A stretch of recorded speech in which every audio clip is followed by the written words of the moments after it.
आशुतोष शशांक शेखर चंद्रमौली चिदंबरा। कोटि कोटि प्रणाम शंभु, कोटि नमन दिगंबरा। हर हर महादेव। दोस्तों, ओम नमः शिवाय। आप सभी को गुरु प्रदोष व्रत की हार्दिक शुभकामनाएं। आप सभी पर भगवान भोलेनाथ की कृपा सदा सर्वदा बनी रहे। आज की वीडियो में आप सुनेंगे गुरु प्रदोष व्रत की संपूर्ण कथा। मान्यताओं के अनुसार गुरु प्रदोष व्रत करने से व्रत रखने वाले भक्तों के सभी दोष और पापों का नाश हो जाता है। इस व्रत को करने से सुहागिन महिलाओं का सुहाग सदा अटल रहता है। जो भी स्त्री पुरुष जिस कामना को लेकर प्रदोष व्रत को करते हैं, उनकी सभी मनोकामनाएं कैलाशपति भगवान शंकर जी की कृपा से पूर्ण हो जाती हैं। तो प्रत्येक महीने के कृष्ण पक्ष और शुक्ल पक्ष की त्रयोदशी तिथि पर प्रदोष व्रत किया जाता है। सूत जी कहते हैं कि त्रयोदशी व्रत करने वाले को 100 गौदान का फल भी प्राप्त होता है। इस व्रत को जो भी विधि विधान और तन मन धन से करता है, उसके सभी दुख दूर हो जाते हैं। तो आइए अब सुनते हैं गुरु प्रदोष व्रत की बड़ी ही दुर्लभ कथा। आप सभी भक्तजन इन कथाओं को बड़ी ही श्रद्धा और प्रसन्नचित मन से अवश्य सुनिएगा। एक बार प्रेम से बोलिए भगवान भोलेनाथ की जय। तो प्रिय श्रोताओं, पौराणिक कथा के अनुसार एक बार इंद्र और वृत्तासुर की सेना में घनघोर युद्ध हुआ। देवताओं ने दैत्य सेना को पराजित कर नष्ट भ्रष्ट कर डाला। यह देख वृत्तासुर अत्यंत क्रोधित हो स्वयं युद्ध को उद्धत हुआ। आसुरी माया से उसने विकराल रूप धारण कर लिया। सभी देवता भयभीत हो गुरुदेव बृहस्पति की शरण में पहुंचे। बृहस्पति जी महाराज बोले, पहले मैं तुम्हें वृत्तासुर का वास्तविक परिचय दे दूं। वृत्तासुर बड़ा तपस्वी और कर्मनिष्ठ है। उसने गंधमादन पर्वत पर घोर तपस्या कर शिव जी को प्रसन्न किया। पूर्व समय में वह चित्ररथ नाम का राजा था। एक बार वह अपने विमान से कैलाश पर्वत चला गया। वहां शिव जी के वाम अंग में माता पार्वती को विराजमान देख वह उपहास पूर्वक बोला, हे प्रभो, मोह माया में फंसे होने के कारण हम स्त्रियों के वशीभूत रहते हैं, किंतु देवलोक में ऐसा दृष्टिगोचर नहीं हुआ कि स्त्री आलिंगनवध हो सभा में बैठे। चित्ररथ के यह वचन सुन सर्वव्यापी शिव हंसकर बोले, हे राजन, मेरा व्यवहारिक दृष्टिकोण पृथक है। मैंने मृत्युदाता कालकूट महाविष का पान किया है, फिर भी तुम साधारण जन की भांति मेरा उपहास उड़ाते हो।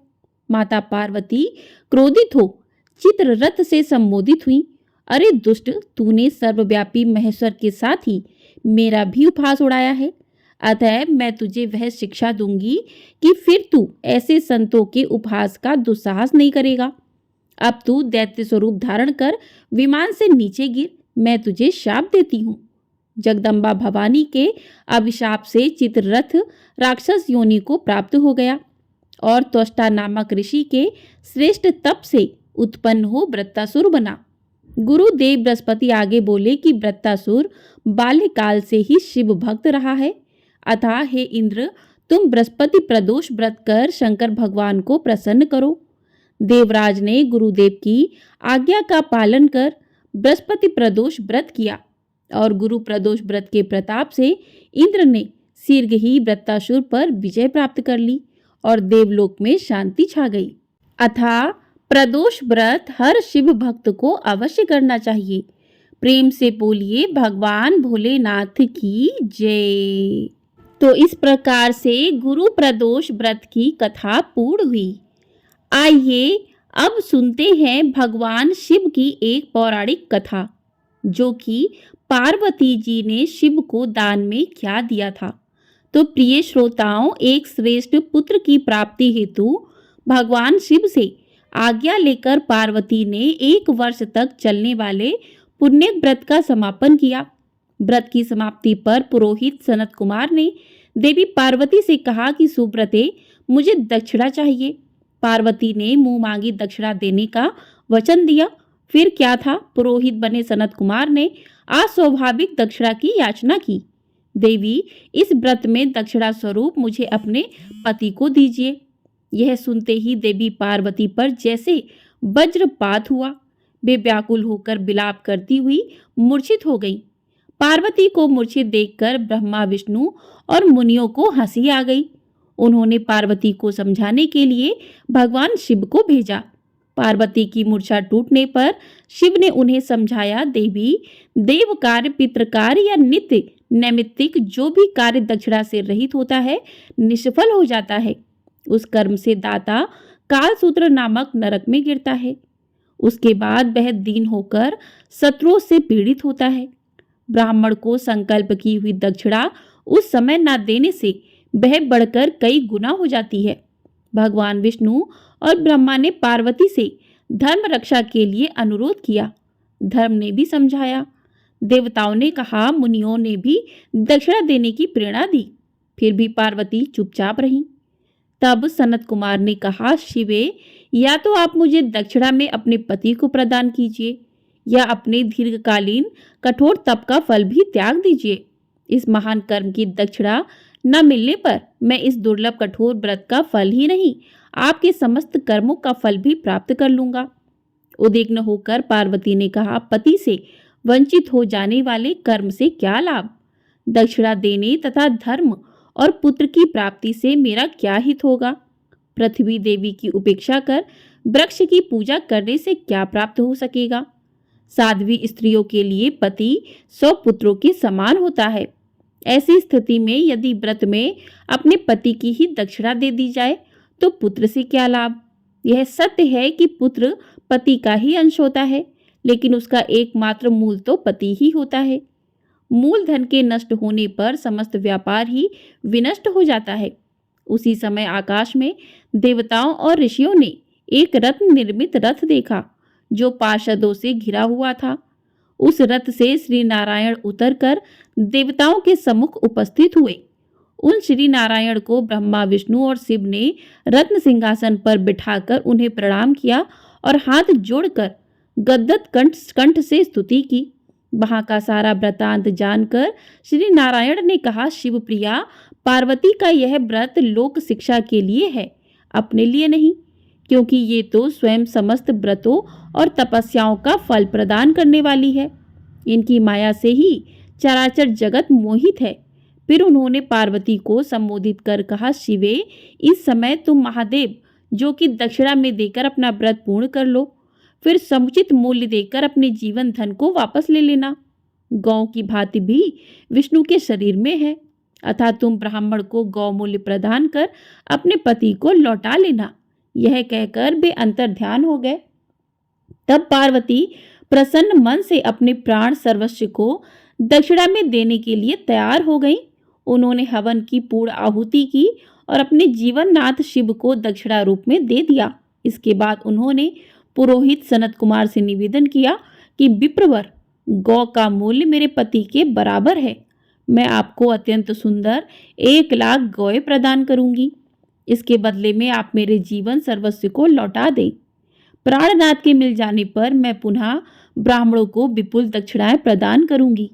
तब सनत कुमार ने पार्वती से कहा, देवी, मैं ब्राह्मण हूँ, मैं 1,00,000 गौएं लेकर क्या करूंगा?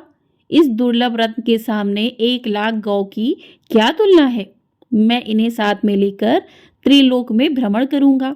उस समय समस्त बालक इन्हें देखकर प्रसन्नता पूर्वक ताली बजा बजाकर अट्टहास करेंगे। कहने के साथ ही सनत कुमार ने भगवान शिव को अपने पास बैठा लिया। यह सुनकर पार्वती जलहीन मछली की भांति छटपटाने लगी। उन्होंने मन ही मन सोचा, कैसा दुर्भाग्य है मेरा कि मुझे ना तो अविष्ट देव का ही दर्शन हुआ और न ही व्रत का फल प्राप्त हो सका। अधीर होकर वे अपने प्राण त्यागने के लिए प्रस्तुत हो गईं। अकस्मात उसी समय आकाश में तेज समूह प्रकट हुआ। उस तेज समूह को देखकर पार्वती ने उससे अपने ऊपर दया करने को कहा और उस महा तेजो रशि के मध्य विश्व मोहन श्री कृष्ण स्वरूप का दर्शन किया। ऐसे भुवन मोहन अनूप रूप को देखकर भगवती पार्वती उसी के सदृश पुत्र की कामना करने लगी और उसी क्षण उन्हें वह वर भी प्राप्त हो गया। तदंतर वह तेज वहीं तिरोहत हो गया। तब देवताओं ने ब्रह्मपुत्र सनत कुमार को समझाया। सनत कुमार ने दिगंबर शिव को उनकी प्राणेश्वरी पार्वती को लौटा दिया। प्रेम से बोलिए भगवान भोलेनाथ की जय। प्रेम से बोलिए माता पार्वती की जय। तो इस प्रकार से कथाएं पूर्ण हुई। अब करते हैं भगवान भोलेनाथ की आरती। ओम जय शिव ओमकारा, प्रभु हर शिव ओमकारा, ब्रह्मा विष्णु सदा शिव अर्धांगी धारा। ओम जय शिव ओमकारा, एकानन चतुरानन पंचानन राजे, हंसानन गरुड़ासन वृषवाहन साजे। ओम जय शिव ओमकारा, दो भुज चार चतुर्भुज, 10 भुज अति सोहे, त्रिगुण रूप निरुखता त्रिभुवन जन मोहे। ओम जय शिव ओमकारा, अक्षमाला बनमाला रुडमाला धारी, चंदन मृग मद सोहे, भाले शशिधारी। ओम जय शिव ओमकारा, श्वेतांबर पीतांबर बागंबर अंगे, सनकादिक गरुड़ादिक भूतादिक संगे।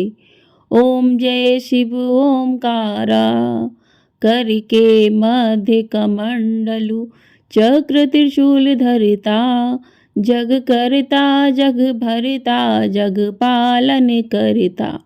ओम जय शिव ओमकारा, ब्रह्मा विष्णु सदा शिव जानत अभिवेका, प्रणव अक्षर के मध्य ये तीनों एका।